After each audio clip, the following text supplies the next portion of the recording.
Swear I won't forget this, why do I regret this? In my mind reckless, thoughts are feeling endless. Sitting up I'm breathless, anxiety's infectious. I feel so defenseless, betrayed and embarrassed. I hate being open, I hate being broken. I feel like an ocean filled up with emotion. Anger ain't a पहला question जो आपका रहेगा वो रहेगा हड़प्पा सभ्यता के विकास, उदय और पतन के कारण बताएं। की सभ्यता बहुत ही ज्यादा महत्वपूर्ण थी उस दौर में। इसकी खोज 1920 में की गई श्री दयाराम साहनी जी के द्वारा। इसमें जो आपको एक महत्वपूर्ण पार्ट दिखेगा वो रहेगा मोहनजोदारो, जो कि एक प्लान्ड सिटी थी जहां पर पक्की सड़कें थी। सड़क के किनारों पर पक्की नालियां होती थी। सड़कों की चौड़ाई ऑलमोस्ट अराउंड अबाउट 40 फुट के आसपास होती थी, जो कि घरों से अटैच होती थी। तो हम कह सकते हैं वो उस टाइम की एक प्लान्ड सिटी थी। और यहाँ के जो घर थे मोहनजोदारो में, वो बहुत ही ज्यादा पक्के थे। और जो लोगों का आर्थिक साधन था वो सिर्फ और सिर्फ कृषि ही था। और उस दौर में लोग बहुत ज्यादा देवी और देवताओं को पूजते थे।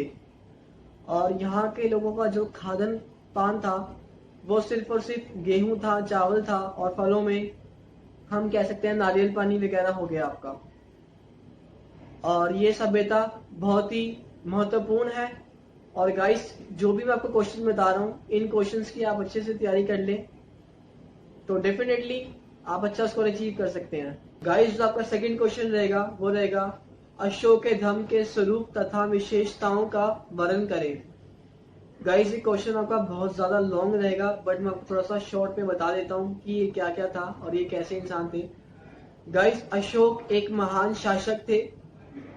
वह अहिंसा के बिल्कुल ज्यादा विरुद्ध थे। उन्हें हिंसा बिल्कुल भी पसंद नहीं थी। वह सभी धर्मों को एक समान मानते थे। उनके लिए कोई भी धर्म ऊंचा या नीचा नहीं था। वह सभी लोगों को एक समान मानते थे। बट कई उल्लेखों में यह माना गया है कि वह हिंसा का बदला हिंसा से ही लेते थे। और वह बेसिकली बौद्ध धर्म से बिलोंग करते थे। तो गाइस, ये था आपका सेकंड क्वेश्चन। गाइस, आपका तीसरा क्वेश्चन रहेगा वो रहेगा भारतीय इतिहास में संगम युद्ध को स्पष्ट करें। संगम युग को तमिलों का स्वर्ण युग माना गया है। इस युग में अनेक प्रकार की जातियां पाई गई हैं। यहाँ के लोगों के घर कच्चे होते थे, जो कि ईंटों से बने होते थे। यहाँ के लोगों का आर्थिक साधन कृषि ही था। यहाँ के लोग अपने मनोरंजन के लिए कपड़े की बनाई हुई गेंदों से खेलते थे। यहाँ के लोग बहुत ही साधारण से थे। उनका खान पान भी बहुत ही साधारण सा था। यहाँ के लोगों को पसंद देसी घी, गेहूं, चावल आदि का ही उत्पादन करते थे। इसके बाद गाइस, आपका नेक्स्ट क्वेश्चन रहेगा वो रहेगा गुप्तकालीन शासन की विशेषताओं का वर्णन करें। गुप्त काल को भारतीय इतिहास में स्वर्ण युग कहा गया है। यहाँ का राजा के अधीन अनेक सेनापति होते थे और सम्राट खुद न्याय करते थे लोगों का। यहाँ पर इस युग में न्यायपालिका भी बनाई गई थी और पंचायतों को इसकी जिम्मेदारी दी गई थी कि वह अपने गांव का निपटारा खुद करें। यहाँ के लोग बहुत अच्छे होते थे। और इसके बाद गाइस, जो आपका बहुत ज़्यादा इंपॉर्टेंट क्वेश्चन रहने वाला है वो रहेगा गुप्तकालीन सामाजिक, आर्थिक व धार्मिक जीवन का वर्णन करें। गाइस, आपका बहुत ज़्यादा इंपॉर्टेंट क्वेश्चन रहेगा। तो गुप्त काल में परिवार में माता पिता, स्त्री पुत्री को प्रमुख स्थान प्राप्त था। यहाँ के लोग मनोरंजन के लिए घोड़सवारी किया करते थे। यहाँ के लोगों का पहनावा सूती कपड़ों पर ज़्यादा था। यहाँ के लोग सुअर, मुर्गियों को नहीं पालते थे एवं ना ही प्याज और लहसुन का प्रयोग करते थे। यहाँ के लोगों का रहना सहना बहुत ही साधारण सा था। गुप्त कालीन में लोगों का आर्थिक साधन कृषि था। यहाँ के लोग खरीदने व बेचने के लिए मुद्राओं का प्रयोग करते थे। इसके बाद आपका जो नेक्स्ट क्वेश्चन रहेगा वो रहेगा पल्लव कौन थे, उनकी सभ्यता तथा संस्कृति पर प्रभाव डालिए। पल्लवों की उत्पत्ति को लेकर इतिहासकारों में मतभेद बना हुआ है। कुछ इतिहासकारों का ये भी मत है कि पल्लव दक्षिण भारत के आदिवासी थे। और इसके बाद आता है पल्लव वंश के कुछ प्रमुख शासक, जिसमें महेंद्र वर्मन ने 606 ईस्वी से 630 ईस्वी तक अच्छा शासन किया। यह एक योग्य शासन था।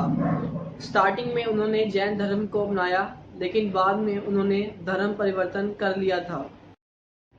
पल्लव काल हिंदू धर्म की उन्नति का युग था और यहाँ के लोग अनेक प्रकार की देवी और देवताओं की पूजा किया करते थे। तो इसके बाद गाइज आपका आता है सबसे ज़्यादा इम्पोर्टेंट क्वेश्चन, वो आपका रहेगा ऋग्वैदिक एवं उत्तर वैदिक काल की सामाजिक, आर्थिक एवं धार्मिक परिस्थितियों की तुलना कीजिए। गाइज आपका बहुत बहुत बहुत ज़्यादा इम्पोर्टेंट क्वेश्चन रहेगा, इस क्वेश्चन को आप अच्छे से रट लीजिए। इसके बाद गाइज जो आपका नेक्स्ट क्वेश्चन रहेगा वो रहेगा महापाषाण युगीन संस्कृतियों पर प्रकाश डालिए। गाइज ये भी आपके लिए इम्पोर्टेंट क्वेश्चन रहेगा। इसके बाद गाइज जो आपका नेक्स्ट क्वेश्चन रहेगा वो रहेगा इतिहास लेखन की प्रवृत्तियों और स्रोतों का वर्णन करें और इतिहास लेखन की सीमाओं का उल्लेख करें। तो गाइज ये थे आपके वो क्वेश्चंस जिनको आप अच्छे से याद करें, और अगर आपको इन क्वेश्चंस में कोई प्रॉब्लम लगती है तो definitely I will help you. And guys channel को प्लीज़ सब्सक्राइब कीजिए, लाइक कीजिए एंड शेयर कीजिए। एंड जैसे कि गाइस कुछ लोग जानते हैं कि मैं और सरताज सर बहुत जल्द एक नए चैनल के साथ आ रहे हैं, जिसमें आपके जो टॉपिक्स रहेंगे वो रहेंगे NIOS, SOL और इग्नू की जो टॉपिक्स रहेंगे आपके। सो गाइस चैनल को सब्सक्राइब कीजिए, उस चैनल का लिंक मैं डिस्क्रिप्शन बॉक्स में डाल दूंगा।